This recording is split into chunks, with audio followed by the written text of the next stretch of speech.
அத்தியாயம் 26. இன்னும் பார்க்கவில்லை என்றால் டிஸ்கிரிப்ஷனில் கொடுக்கப்பட்டுள்ள லிங்கை பயன்படுத்தி முதலில் பார்த்துவிட்டு வாருங்கள். அத்தியாயம் 27. குரு அவசியம். குரு அவசியமென்று ஏற்கனவே சொல்லப்பட்டது. புஸ்தகங்களிலிருந்தே எல்லாவற்றையும் கற்றுக்கொள்ளலாம் என்று எண்ணக்கூடாது.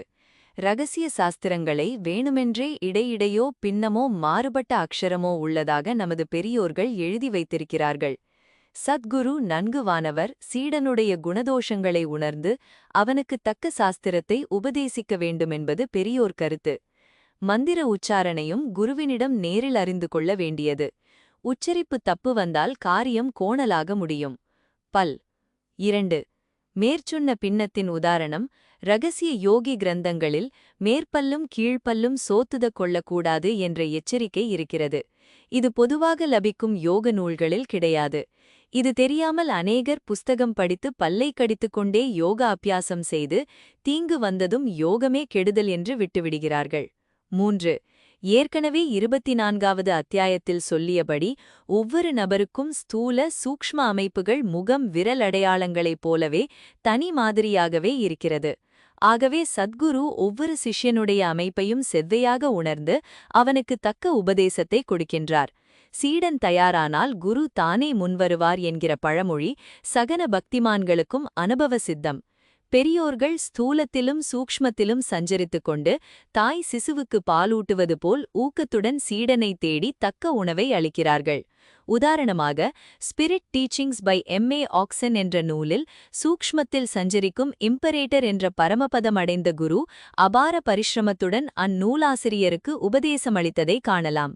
எனக்கே விபரீத கரணி விசேஷ பிரக்ரியை ஒரு சித்தி பெற்ற மகானுடைய அனுகிரகத்தால் எனக்கு கிடைத்த வரலாற்றையும் கவனிக்கலாம்.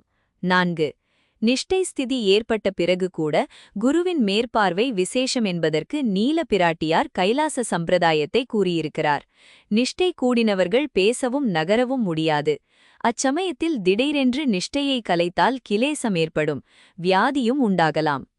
அதற்கு கூடவிருக்கும் மற்றொரு நபர் உதவி கொண்டாலாவது தானியாவது சிரஸ் நிற்றி பிரதேசங்களை பிடித்துவிட்டுக் கொள்ளுகிறது, கைகால்களை நீட்டி மடக்கிக் கொள்ளுகிறது, தோள்பட்டையை பிறரால் கனத்த தண்டத்தால் மெதுவாக அடித்துக் கொள்ளுகிறது முதலான பிரக்கிரியைகள் வழங்குகின்றன. 5. குரு பிரபாவத்துக்கு உதாரணமாக எனக்கு 1928ஆம் வருடம் நேரிட்ட ஒரு சம்பவம் கூறலாம். சிமலாவுக்கு அருகில் சோலனில் ஷோகி மகாராஜ் என்கிற மகானை தரிசனம் செய்தேன். மனதில் ஒருவித யோக பிரக்ரியை அறிந்து கொள்ள வேண்டும் என்ற சங்கல்பத்துடன் போயிருந்தேன். வழக்கம் போல அவர் என்னை போ போ என்று விரடட்டினார். நான் பக்தியாய் வணங்கி நின்று கொண்டே இருந்ததை பார்த்து என் கோரிக்கையை உணர்ந்து தன் அகனியிலிருந்து கொஞ்சமா பஸ்மத்தை எனக்கு கொடுத்தருளி, இந்த பிரசாதத்தால் உன் கோரிக்கை நிறைவேறும் போ என்றார். அப்பிரசாதத்தை பெட்டியில் வைத்திருந்து மறந்துவிட்டேன். 1 வருஷம் சென்றபின் வேறொரு ஊருக்கு மாத்தலானபோது பெட்டியில் ஒரு நாள் பிரசாதத்தைக் கண்டு கொஞ்சம் நெற்றியில் இட்டுக்கொண்டேன். ஆச்சரியம்! அன்றைய தினமே அந்த யோக விஷயம் பூரணமாய் நான் கற்றுக்கொள்ளும்படி நேரிட்டது. 6. அந்த ஷோகி மகாராஜ் நான் பார்த்தபொழுது 9 வயது போல தோன்றினார். அக்கிராமத்தார் பாட்டனார்களின் சிறு வயதிலேயும் அவர் அப்படியே இருந்ததாக சொன்னார்கள். 300 வயது ஜீவித்து ஒவ்வொரு சதவருஷங்களுக்கும் புதிய வரிசை பல முளைத்ததாக சொன்னார்கள். நான் பார்த்தபொழுது பல் இல்லை. 1934ஆம் வருஷம் தேகவியோகம் அடைந்தார். 7. குருவின் ஸ்பரச மாத்திரத்திலேயும் சாநித்திய மாத்திரத்திலேயும் சீடனுக்கு ஞானோதயம் வருவது 24வது அத்தியாயத்தில் சொல்லப்பட்டது.